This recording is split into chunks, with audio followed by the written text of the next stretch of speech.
Good morning to everyone. Today we are going to learn about the physical and chemical properties of alkenes. So physical property গুলো কি যে আসলে আমরা যে কোনো কম্পাউন্ডের physical property বললে সেটা melting point, boiling point, density বা এর just relative কিছু যদি থাকে which determines the physical state মানে physical state এর সাথে যার সম্পর্কিত অথবা এর সাথে কেমিক্যাল রিঅ্যাকশনের কোনো বিষয় নেই যে আসলে শুধু নাম্বার অফ মানে সাইজটা বাড়লে কিভাবে মেল্টিং পয়েন্ট বৃদ্ধি পায় অথবা কমে অথবা এটা তো সেইগুলো আমরা এখান থেকে দেখব। তারপরে শিখব কেমিক্যাল প্রপার্টিস অফ অ্যালকেনস। তো কেমিক্যাল প্রপার্টিসের ভিতরে বিভিন্ন ধরনের রিঅ্যাকশন আছে, তবে আমরা যেহেতু অ্যালকিন পড়ছি সো অ্যালকিনগুলো মেইনলি দিয়ে থাকে এডিশন রিঅ্যাকশন। কারণ কি? কারণ হলো যে অ্যালকিনে আমাদের ডাবল বন্ড আছে, তাহলে কোনো একটা মলিকুলের মধ্যে যদি ডাবল বন্ড থাকে তাহলে সেই ডাবল বন্ডের যে কোনো একটা বন্ডকে ভেঙে আমরা সিঙ্গেল ভ্যালেন্সি বিশিষ্ট কোনো কম্পোনেন্ট দুইটা কার্বনের সাথে যুক্ত করতে পারি। তাহলে এইভাবে কিন্তু আমরা খুব সহজেই এডিশন রিঅ্যাকশন, তাহলে আমি এখানে কয়েকটা রুল দেখাচ্ছি কি কি ধরনের এডিশন রিঅ্যাকশন আমরা করব আপাতত। Hydrogenation, that means edition of hydrogen. Hydration, addition of water. Halogenation, addition of halogen. তারপরে হাইড্রোহ্যালোজিনেশন HX। তাহলে হাইড্রোহ্যালোজিনেশন মানে হাইড্রোজেন এবং হ্যালোজেন, তার মানে কখনো কখনো হাইড্রোজেন ক্লোরাইড, হাইড্রোজেন ব্রোমাইড অথবা হাইড্রোজেন ফ্লোরাইড, এরকম করে আমরা বিভিন্ন ধরনের কম্পোনেন্ট অ্যাড করতে পারি। তারপরে আমরা শিখব মার্কোনিকভস রুল, খারাস পারক্সাইড ইফেক্ট।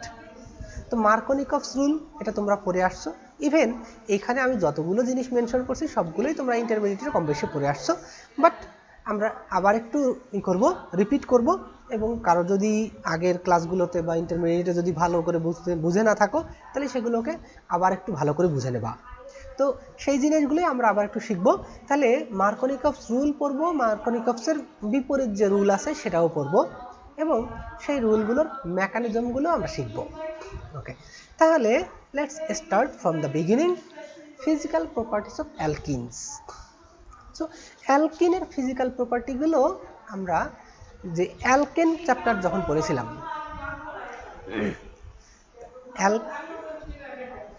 অ্যালকেনের যে ফিজিক্যাল প্রপার্টিসগুলো দেখেছিলাম, melting point, boiling point, density, সেগুলো তাহলে ঠিক একইভাবে আমরা দেখি যে আমাদের অ্যালকিনের ফার্স্ট মেম্বার শুরু হয় নাম্বার অফ কার্বন 2 দিয়ে। অ্যালকেনের জন্য যেমন কার্বনের নাম্বার 1 থেকে শুরু হতে পারে, কিন্তু অ্যালকিনের ক্ষেত্রে আমাদের মিনিমাম 2টা কার্বন হতে হবে। তাহলে সেই ক্ষেত্রে আমরা এখানে দেখি কি যে কার্বনের নাম্বার 2 থেকে 4 পর্যন্ত যতগুলো অ্যালকিন আছে, এই 3টা অ্যালকিন, সেটা ইভেন ব্রাঞ্চও হতে পারে। যদি ব্রাঞ্চ হয় সেক্ষেত্রে আমরা কিন্তু ওই যে অ্যালকিনগুলো যতগুলো আছে কার্বন নাম্বার 2 থেকে শুরু করে 4 পর্যন্ত যতগুলো alkyne, ethylene, propylene and butene, এই অ্যালকিনগুলো রুম টেম্পারেচারে গ্যাস থাকে। ইথিন, প্রোপিন, বিউটিন এর সব তিনটাই কিন্তু রুম টেম্পারেচারে হলো গ্যাস। তারপরে তার মানে কি আসলে এদের মেল্টিং পয়েন্ট, বয়লিং পয়েন্ট দুইটাই রুম টেম্পারেচারের নিচে, so that we can gate them as gas at room temperature. তারপরে 5 থেকে 18 বিশিষ্ট মানে 5 to 18, all the alkenes having the carbon number 5 to 18 are liquids। তার মানে এদের মেল্টিং পয়েন্ট রুম টেম্পারেচারের নিচে, বয়লিং পয়েন্ট রুম টেম্পারেচারের উপরে, so that we are getting these types of compounds or these alkenes as liquid at room temperature। বাকি যে অ্যালকিনগুলো আছে carbon number 18 এর উপরে, এই কম্পাউন্ডগুলো বা এই অ্যালকিনগুলো রুম টেম্পারেচারে সলিড থাকে, because their melting point and boiling point both are higher than the room temperature, that means at around 25 degree সেলসিয়াসের থেকে বেশি। আচ্ছা, তারপরে হলো they are insoluble in water। এখন আমরা যখন অ্যালকেন পড়েছিলাম তখন বলেছিলাম কোনো একটা কম্পাউন্ড আসলে ওয়াটারে ডিজলভ হবে কিনা বা ওয়াটারে সলিউবল হবে কিনা, that determines by the polarity of the compound. যে ওই কম্পাউন্ডটা পোলার না নন পোলার তার উপরে বেস করে সেটা ওয়াটারে সলিউবল হবে। কারণ আমরা জানি যে ওয়াটার হলো একটা পোলার কম্পাউন্ড, কারণ ওয়াটারের হাইড্রোজেন আর অক্সিজেন, হাইড্রোজেনটা যখন ওই যে অক্সিজেন এবং হাইড্রোজেন যখন বন্ড ফর্ম করে তখন এই হাইড্রোজেনের বা শেয়ার করা ইলেকট্রনগুলো কি করে, হাইড্রোজেনের দিকে কম থাকে আর অক্সিজেনের দিকে বেশি থাকে, কারণ electronegativity of oxygen is higher compare to hydrogen. Therefore they have more tendency to attract the shared electron। যে কারণে আমরা বলি কি যে এই শেয়ার করা ইলেকট্রন, নয়েজ কি বেশি হচ্ছে? Yes, sir. আচ্ছা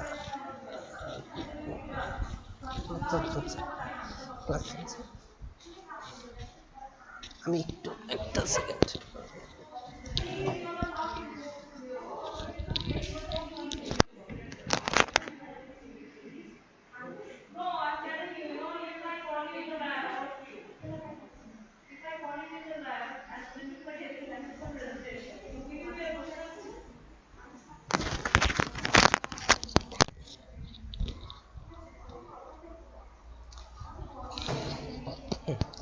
তাহলে আমরা যেটা বলেছিলাম যে যে এগুলো ওয়াটারে ইনসলিউবল। এর কারণ কি?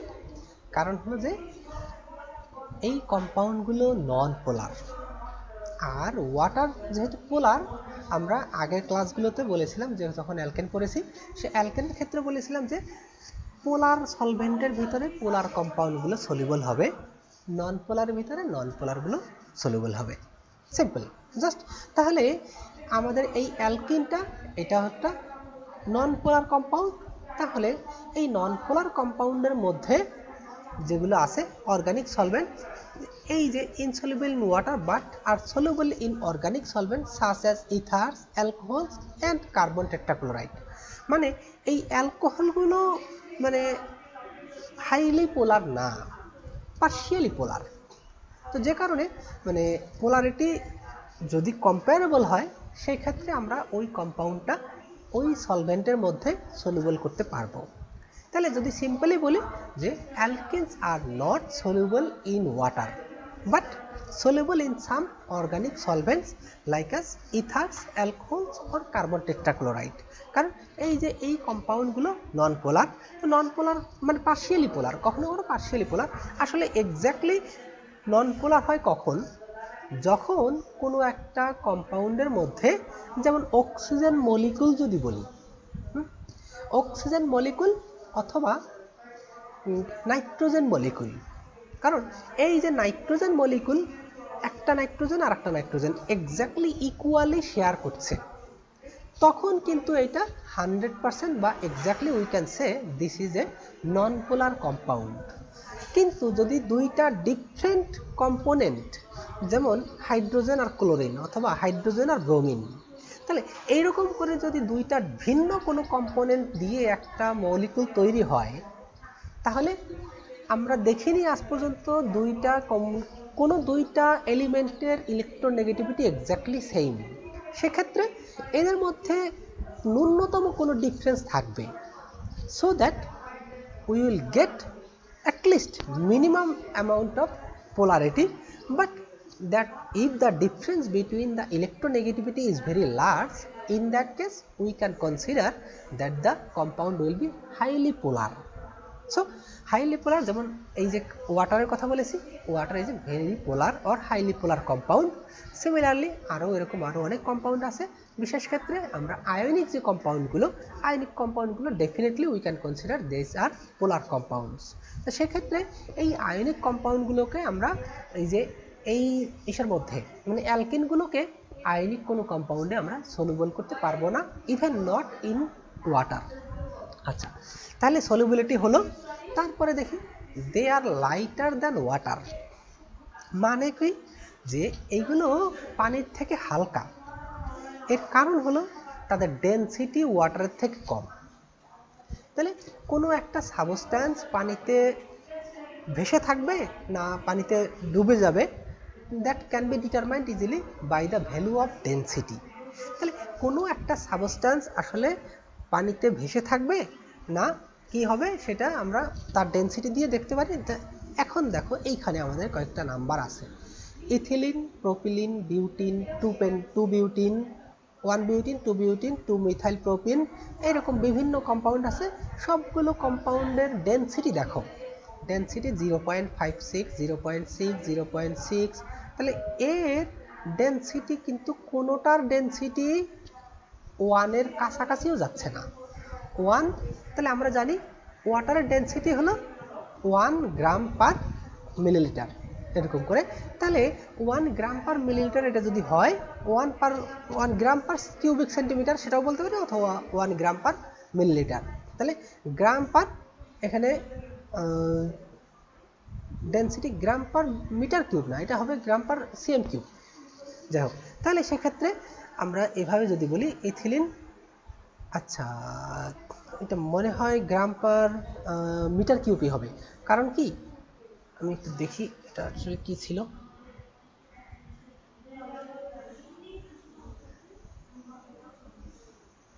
গ্রাম পার মিটার কিউব যদি না হয় সেক্ষেত্রে এগুলো তো বাকিগুলো গ্যাস, যে কারণে এদের ডেনসিটি খুবই কম।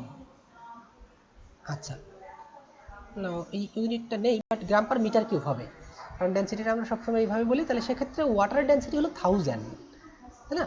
ওয়াটার ডেনসিটি 1000, যে কারণে আমরা 1000 গ্রাম পার মিটার, সরি 1000 কেজি পার, আর তাহলে গ্রাম পার মিটার হয় কি করে, একটা উল্টাপাল্টা ইউনিট একটা দেওয়া আছে। যাই হোক, আমরা এভাবে বলি যে গ্রাম পার সিএম কিউব। সেক্ষেত্রে আমরা এখানে যা বললাম যে প্রত্যেকটা কম্পোনেন্ট এখানে যতগুলোই দেখছি এদের ডেনসিটি খুবই লো, যে কারণে এটা মানে পানির উপরে সবসময় ভেসে থাকে। আচ্ছা, আর একটা আছে কি melting point, boiling point. The melting points and boiling point rise with increasing molecular weight। যে এটা আমরা অনেক আগের থেকেই জানি যে যে কোনো মলিকুলার ক্ষেত্রে যে তাদের মেল্টিং পয়েন্টটা, বয়লিং পয়েন্টটা আস্তে আস্তে বৃদ্ধি পেতে থাকে due to increase the size of the molecule. যে কার্বনের নাম্বার যত বৃদ্ধি পাবে তার সাথে সাথে এর মেল্টিং পয়েন্ট, বয়লিং পয়েন্ট আস্তে আস্তে বৃদ্ধি পেতে থাকবে। অ্যালকেনের ক্ষেত্রে আমরা কিন্তু অনেক ডিটেলস এটা পড়েছিলাম যে প্রত্যেকটা কম্পোনেন্টের যে কোনটার মেল্টিং পয়েন্ট কত হবে এবং সেটা কেন হচ্ছে, বা বড় হলে কেন মেল্টিং পয়েন্ট বেশি বা কম, সেগুলো ব্রাঞ্চ হলে কেমন করে হবে, ব্রাঞ্চ হলে সেক্ষেত্রে মেল্টিং পয়েন্ট বেশি বা কম হবে কেন, সেগুলো কিন্তু আমরা পড়েছিলাম। তো সেই কারণে আমরা কিন্তু এত ডিটেলস আর এখানে যাচ্ছি না। তাহলে the melting points and boiling points rise with increasing the molecular weight. Furthermore, branch chain alkenes have lower boiling point than straight chain alkenes।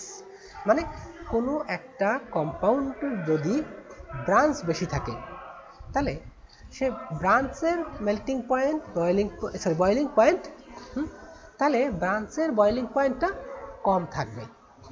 আচ্ছা, আর একটা কথা, in general alkenes have higher melting points than the অ্যালকেনস।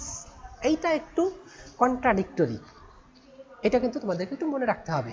কারণ হলো কি, আমরা যখন রিঅ্যাক্টিভিটির কথা বলবো তখন আমরা বলবো কি যে অ্যালকিনগুলো অ্যালকেনের থেকে বেশি রিঅ্যাক্টিভ। তাহলে তোমাদের মাথায় এরকম একটা চিন্তা আসতে পারে, স্যার তাহলে সেক্ষেত্রে অ্যালকিনগুলো তো কম স্টেবল বলেই বেশি রিয়াকশন দেয়, তাহলে এক্ষেত্রে এই অ্যালকিনগুলোর মেল্টিং পয়েন্ট হায়ার কেন হবে? এর কারণ হলো কি যে এই যে পাই ইলেকট্রন আছে, এই অ্যালকিনগুলোর মধ্যে পাই ইলেকট্রন আছে। তো পাই ইলেকট্রন থাকলে সেক্ষেত্রে কি হয় দেখো, due to the mobility of electrons in the N bond, মানে অ্যান্টি বন্ডিং। তাহলে mobility of the electrons in the anti-bonding, the double bond is more polarizable than single bond। তা সেক্ষেত্রে বেশি পোলারাইজড হয়, যে ওই অ্যালকেনের তুলনায় রিলেটিভলি বেশি polarised.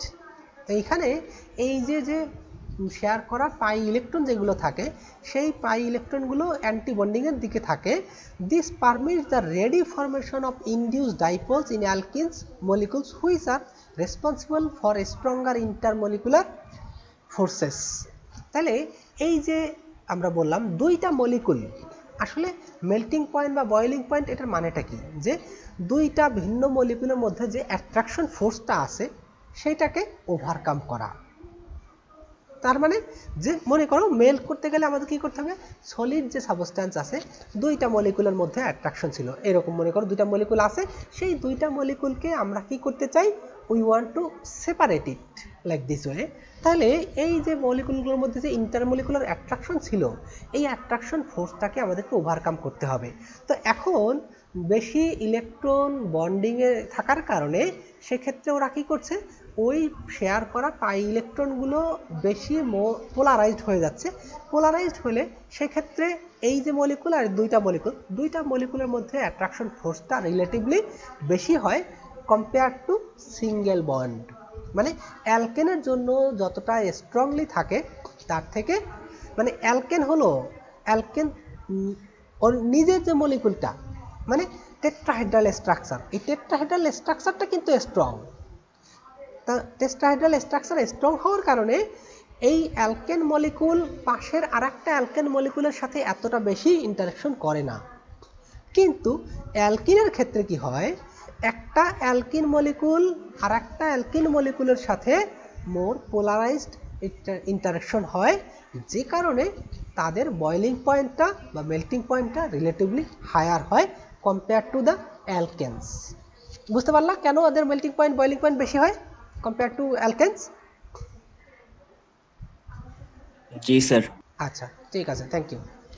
Okay, now we will move.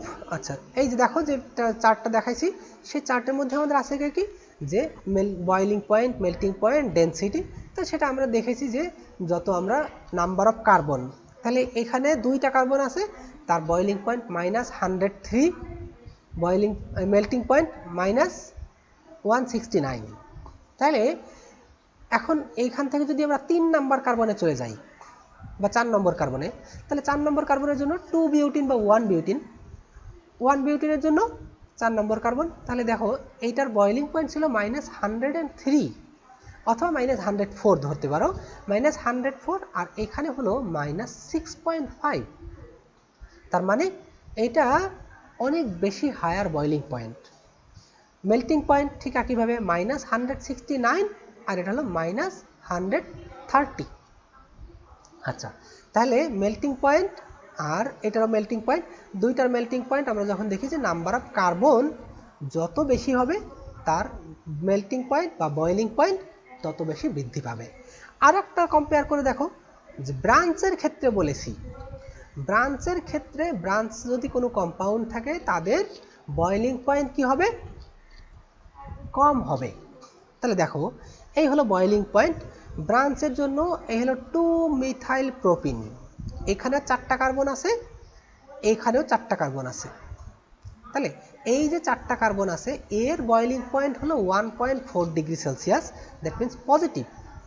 আর যখন একটা ব্রাঞ্চ হয়ে গেল, তা ব্রাঞ্চ হলে তার বয়েলিং পয়েন্ট আরও কম হলো, -6.9। তার মানে আমি বলেছি যেভাবে যে ব্রাঞ্চ যদি থাকে তাহলে সেক্ষেত্রে তার boiling point will be little bit less compare to the normal chain. তাহলে নর্মাল চেইনের থেকে তার বয়েলিং পয়েন্টটা আর একটু কম হবে। ওকে, তাহলে এই হলো। আর ডেনসিটি বললাম যে এটা কখনোই ওয়াটারের কাছাকাছি যায় না, মানে ওয়াটারের থেকে কম থাকে। তাহলে তুমি এই অ্যালকিনের যে কোনো সাবস্টেন্স পাও না কেন সেটা পানিতে দিলে কি হবে, ভেসে থাকবে। যদি গ্যাস হয় সেটা তো উড়ে যাবে, আর যদি হয় লিকুইড হয় সেটা পানিতে ভেসে থাকবে, সলিড হলেও পানিতে ভেসে থাকবে, কারণ সলিডের ডেনসিটিও ইসের থেকে 1-এর থেকে কম। আচ্ছা, তাহলে এখন আমরা চলে যাব কেমিক্যাল প্রপার্টিস। তাহলে কেমিক্যাল প্রপার্টিসটা যখন আমরা পড়তে যাব তখন আমাদেরকে আগে দেখতে হবে যে কি ধরনের কেমিক্যাল রিয়াকশন দিতে পারে এবং কেন দেবে, সেটা যদি একটু আগে জানি।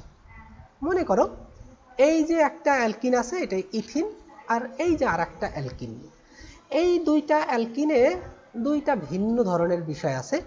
যেমন এইখানে শুধুমাত্র একটা ডাবল বন্ড আছে, আর ডাবল বন্ড থাকলে সেক্ষেত্রে এই ডাবল বন্ডটা ভেঙে গিয়ে আইদার এই কার্বন, মানে দুইটা কার্বনেই একটা যদি ডাবল বন্ড ভেঙে যায় তাহলে সেক্ষেত্রে এই কার্বনের এবং এই কার্বনের দুইটা ভ্যালেন্সি তৈরি হলো। তো দুইটা ভ্যালেন্সি যদি তৈরি হয়, in that case you can have In that case you can have one valency in this carbon and another valency in this carbon, so that you can add two different components. হতে পারে দুইটা hydrogen atom, অথবা দুইটা chlorine atom, অথবা দুইটা একটা hydrogen আর একটা halogen, এরকম করে ভিন্ন ভিন্ন কম্পোনেন্ট আমরা এখানে অ্যাড করতে পারি। আচ্ছা, তার মানে এই যে অ্যালকিন, এই অ্যালকিনগুলো প্রথমত এডিশন রিয়াকশন দেয়। আরও একটা অপশন আমরা এখানে খুঁজে পেতে পারি এই অ্যালকিনের জন্য, সেটা কেমন? যেমন এইখানে ডাবল বন্ডের কথা তো বলেছি, তাহলে এই ডাবল বন্ড আর এই double bond exactly similar, so that we can have the addition product out of these alkenes. However, we have another possibility so that we can replace, এখানে যে এটা একটা কার্বন, তাহলে এখানে হাইড্রোজেন আছে, তাহলে এই হাইড্রোজেনকে রিপ্লেস করে আমরা কোনো একটা প্রোডাক্ট তৈরি করতে পারি। তাহলে আমরা এখানে দেখলাম কি যে অ্যালকিনের ক্ষেত্রে দুই ধরনের রিয়াকশন মেইনলি হয়ে থাকে, একটা হলো এডিশন রিয়াকশন আর একটা হলো সাবস্টিটিউশন রিয়াকশন। এখানেও সাবস্টিটিউশন হওয়া সম্ভব, এই যে এখানের একটা হাইড্রোজেনকে যদি আমরা সাবস্টিটিউট করে দেই, ইভেন আমরা চাইলে এখান থেকে আরও দুইটা হাইড্রোজেনকে রিমুভও করে দিতে পারি, এখান থেকে একটা হাইড্রোজেন, এখান থেকে হাইড্রোজেন, তাহলে সেভাবেও কিন্তু আমরা অ্যালকাইন তৈরি করতে পারি, তাহলে এলিমিনেশনও হতে পারে। তার মানে আমরা এখান থেকে দেখলাম মেইনলি দুইটার কথা বলেছি, একটা হলো এডিশন আর একটা হলো সাবস্টিটিউশন। তবে কখনো কখনো আমরা যদি রিয়াকশন কন্ডিশন অ্যাপ্লাই করি বা আমাদের মানে এক্স্যাক্ট থাকে রিয়াক্ট্যান্ট কী কী লাগে না লাগে সেগুলো দিয়ে আমরা এলিমিনেশনও করাতে পারি, কারণ অ্যালকিন থেকেই তো আমরা অ্যালকেন তৈরি করতে পারি, অ্যালকাইন কার্বন কার্বন ট্রিপল বন্ড, তাহলে সেক্ষেত্রে এখান থেকে যদি দুইটা হাইড্রোজেন সরিয়ে দিই তাহলে এলিমিনেট হয়ে গেল, মাইনাস হয়ে গেল বা রিমুভ হয়ে গেল, so that we can have eliminated product alkyne. Okay, তাহলে এখন alkenes are relatively stable compounds but are more reactive than alkenes. এখন এই কথাটা তোমাদেরকে বলি যে কার্বন কার্বন ডাবল বন্ড, এই double bond carbon carbon single বন্ডের থেকে, দ্যাট মিন্স অ্যালকেনের যে টেট্রাহাইড্রাল স্ট্রাকচারের কথা বলেছি, একটা কার্বন পার্শ্ববর্তী আরও চারটা হাইড্রোজেন বা কার্বনের সাথে যুক্ত থাকে, তাহলে সেগুলো হলো টেট্রাহাইড্রাল স্ট্রাকচার। কিন্তু এইখানে এটা টেট্রাহাইড্রাল স্ট্রাকচার নয়, এটা হলো প্ল্যানার, আর এখানে এরপরে এর সাথে আবার প্ল্যানারের সাথে আবার এখানে কিছু একটা সাইড চেইন যুক্ত হচ্ছে, তো এরকম করে ভিন্ন ভিন্ন স্ট্রাকচার হতে পারে। তাহলে সেই ক্ষেত্রে আমরা বলি কি যে ওই কার্বন কার্বন টেট্রাহাইড্রাল স্ট্রাকচার, এই স্ট্রাকচারটা খুবই স্টেবল, যে কারণে আমরা ওই কম্পাউন্ডগুলোকে অলিফিন বা এরকম করে বলেছিলাম, যে যেগুলো আসলে এই করে না কি, মানে খুব সহজে রিয়াকশন করে না। তাহলে অ্যালকেনগুলোকে আমরা দেখেছি যে এটার স্ট্রাকচার টেট্রাহাইড্রাল স্ট্রাকচার, এবং এগুলো খুব সহজে কারোর সাথে বিক্রিয়া দেয় না, তবে রিয়াকশন কন্ডিশন এর উপর বেস করে আমরা কিছু কিছু রিয়াকশন পেয়ে থাকি। তাহলে অ্যালকিনগুলো কি করে, যে অ্যালকিনগুলো এখানে যেহেতু ডাবল বন্ড আছে, this double bonds are relatively less stable than single bond, কারণ সিঙ্গেল বন্ডের তুলনায় এই ডাবল বন্ডটা less stable, so that they can give more reaction compare to the alkanes. তাহলে alkenes are relatively stable compound but are more reactive than alkenes. Most reactions of alkenes involve additions to this pi bond. এই যে আমাদের এখানে pi bond আছে, একটা pi bond আছে, একটা sigma bond, একটা পাই বন্ড, তাহলে এই যে পাই বন্ডটা ভেঙে গিয়ে একটা এখানে একটা কার্বনের আয়ন বের হবে, এখানে একটা ভ্যালেন্সি বের হবে, তাহলে দুইটা ভ্যালেন্সি দুইটা কম্পোনেন্টের সাথে যুক্ত হতে পারে, এক্সেপ্ট ফর ইথিলিন, যেটা আমরা এইটার কথা বলেছি। এই ইথিলিন বাদে alkenes have two sides of reactivity, তাহলে বাকি যে কোনো অ্যালকিনের কথা যদি বলি সেক্ষেত্রে আমাদের দুইটা পজিশন থাকবে, দুইটা জায়গা থাকবে যেখানে রিয়াক্টিভিটি শো করতে পারবে বা রিয়াকশন হতে পারবে, the carbon carbon pi bond and the presence of allylic CH centres. তাহলে এই যে একটা আছে, হ্যাঁ, এই যে একটা আছে, তাহলে এই যে এখানেও কিন্তু যুক্ত হতে পারবে। তাহলে শুধুমাত্র অ্যালকিন বাদে বাকি যে কোনো অ্যালকিনের ক্ষেত্রে আমরা দুই ধরনের রিয়াকশন পাবো। এই রিয়াকশনের ক্ষেত্রে মেইনলি আমরা এডিশন রিয়াকশন পাবো, তবে চাইলে এই এলিমিনেশনও পাওয়া যেতে পারে, তবে সেটা খুব বেশি না। তো সেক্ষেত্রে আমরা বলবো কি যে অনলি অ্যালকিন, মানে শুধুমাত্র অ্যালকিন বাদে আর বাকি যে কোনো ধরনের অ্যালকিন মেইনলি এই যে addition reaction to the carbon carbon pi bond and also the presence of allylic CH centers, the former dominates. তাহলে এই পাই বন্ডের এইটাই কিন্তু বেশি ধরনের বিক্রিয়া দেয় বা ডোমিনেট করে, আর but the allylic sites are also important. এগুলো এখানেও আমরা প্রোডাক্ট পেতে পারি বা এখানেও রিয়াকশন করতে পারি, সেগুলো প্রোডাক্ট দিতে পারে। ওকে, তাহলে এখন আমরা এডিশন রিয়াকশনে চলে যাই। Alkenes react in many addition reactions, বিভিন্ন ধরনের এডিশন রিয়াকশন দিতে পারে। এই যে দেখো আমি একটা সিম্পল এক্সাম্পল দেখাইছি। এইখানে এই যে একটা ডাবল বন্ড আছে, এই ডাবল বন্ডটা ভেঙে গিয়ে এর একটা ভ্যালেন্সি সৃষ্টি হবে আর এর একটা ভ্যালেন্সি সৃষ্টি হবে। তাহলে দুইটা ভ্যালেন্সি যখন বের হবে তখন আমরা বিভিন্ন ধরনের প্রোডাক্ট পেতে পারি, depending on what types of product reactants we are adding here. তাহলে alkenes react in many addition reactions which occur by the opening of the double bond. Most of these addition reactions follow the mechanism of electrophilic addition. Examples are hydrohalonization, halogenation, তারপরে halohydrin formation, catalytic hydrogenation, radical polymerization, বিভিন্ন ধরনের। তাহলে এইখানে আমরা কি ধরনের product মানে reactant ব্যবহার করব তার উপরে বেস করে রেসপেক্টিভ কম্পাউন্ড আমরা এখানে প্রোডাক্ট হিসেবে পাবো। এই হলো। তাহলে এখন আমরা এক্সাম্পলের মধ্যে যাই। হাইড্রোজিনেশন। হাইড্রোজিনেশন যদি বলি যে সোজা কথায় আমরা সবচেয়ে সহজ বিক্রিয়া আমরা এখান থেকে বলবো যে একটা অ্যালকিনের ডাবল বন্ড আছে, সেই ডাবল বন্ডটাকে আমরা কি করতে চাই, ভেঙে তার সাথে দুইটা হাইড্রোজেন যুক্ত করব। তাহলে alkenes add hydrogen in the presence of a metal catalyst forming the corresponding alkane. তাহলে মেটাল ক্যাটালিস্ট এর প্রেজেন্সে আমরা করেসপন্ডিং অ্যালকেন, আমরা অ্যালকিনের সাথে হাইড্রোজেন যুক্ত করলে অ্যালকেন যুক্ত করছি, মানে অ্যালকেন পাচ্ছি in presence of Raney nickel catalyst at 200 to 250 degree Celsius. তাহলে alkanes and hydrogen in the presence of metal catalyst forming the corresponding alkane. The hydrogenation of alkanes can be effected by passing vapors of alkenes and hydrogen over Raney nickel at 200 to 250 degrees Celsius. However, the best catalysts are palladium and platinum when the reaction takes place at room temperature. তাহলে আমরা যদি এই যে Raney nickel catalyst ব্যবহার করি সেক্ষেত্রে আমাদেরকে 200 to 250 degree Celsius এই টেম্পারেচারে কিন্তু দিতে হয়। বাট যদি আমরা এই প্যালাডিয়াম অথবা প্ল্যাটিনাম এই ধরনের ক্যাটালিস্ট ব্যবহার করতে পারি, then the reaction can proceed at room temperature.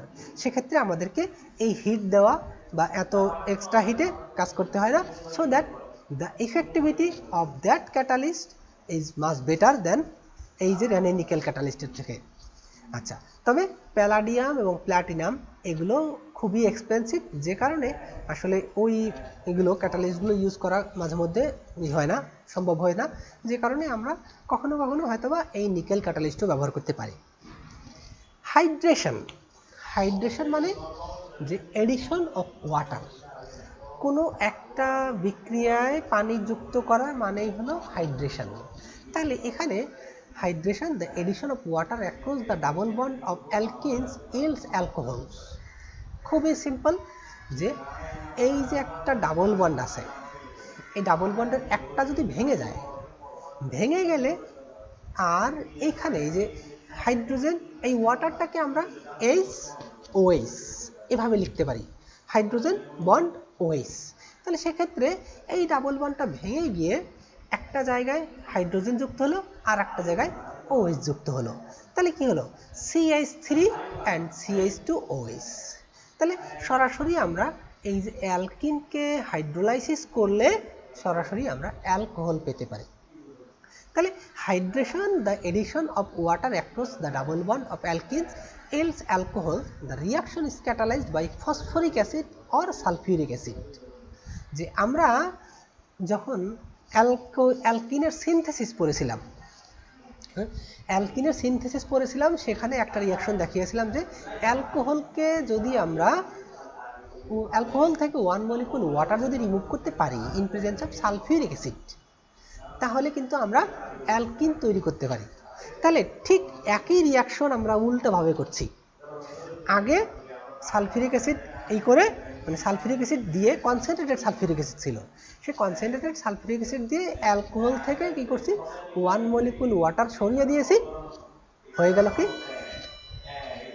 1 molecule water সরিয়ে দেওয়ার পরে আমরা অ্যালকিন পেয়েছিলাম। তো এখন আলটিমেটলি আবার আমরা উল্টা বিক্রিয়াটা করছি যে এই অ্যালকিনের সাথে যদি আমরা 1 মলিকুল ওয়াটার অ্যাড করি then we can get alcohol. Right? So আমাদের এটা একটু মনে রাখতে হবে যে the reaction is carried out on an industrial scale to produce synthetic ethanol. তাহলে এই বিক্রিয়ার মাধ্যমে কিন্তু আমরা খুব ভালো বা খুব পিওর অ্যামাউন্ট অফ অ্যালকোহল তৈরি করতে পারি। জাস্ট অ্যালকিনের সাথে পানি যুক্ত করে দাও in presence of some catalyst, that means catalyst phosphoric acid, sulphuric acid, so that we can get alcohol. এবং এটা ইন্ডাস্ট্রিতে এটা ব্যবহার করা হয়, কারণ আমরা ইন্ডাস্ট্রিতে কম খরচে যেটা করা যাবে আসলে। আর এই অ্যালকিনগুলো আমরা পাই কি করে? প্রথমে তুমি অ্যালকিন তৈরি করবা যে আমরা এই থেকে মাইন থেকে যে এইগুলো মানে গ্যাসগুলো পাই, এই যে মিথেন, ইথেন, প্রোপেন, বিউটেন এরকম যত এইগুলো আছে এইগুলোকে কি করব পাইরোলাইসিস করব। তাহলে প্রথমে পাইরোলাইসিস করব, পাইরোলাইসিস করলে আমরা অ্যালকিন পাবো। তাহলে অ্যালকিনটাকে আবার হাইড্রোলাইসিস করব, তখন অ্যালকোহল পেয়ে যাব। তাহলে ইন্ডাস্ট্রিতে আমরা যদি আমাদের অ্যালকোহল দরকার হয়, অ্যালকোহল আমাদের বিভিন্ন ধরনের ইন্ডাস্ট্রিতে কাজে লাগে। আমরা সরাসরি অ্যালকোহল ড্রিঙ্ক করি না, বাট আমাদের বিভিন্ন ধরনের প্রোডাক্ট তৈরি করতে কিন্তু এই অ্যালকোহল দরকার হয়, যে কারণে ইন্ডাস্ট্রিতে প্রচুর পরিমাণে অ্যালকোহল দরকার হয়, যে কারণে আমরা এই ইন্ডাস্ট্রিতে কম খরচে ওই যে ন্যাচারাল গ্যাস থেকে আগে অ্যালকিন তৈরি করা হলো, অ্যালকিন থেকে তারপরে হাইড্রোলাইসিস করে অ্যালকোহল তৈরি করা হলো। আচ্ছা, আমার মনে হয় তোমাদের সময় আর খুব বেশি নেই, so I am not going to further anymore. So thank you very much. If you have any question or comment regarding this, then you are welcome.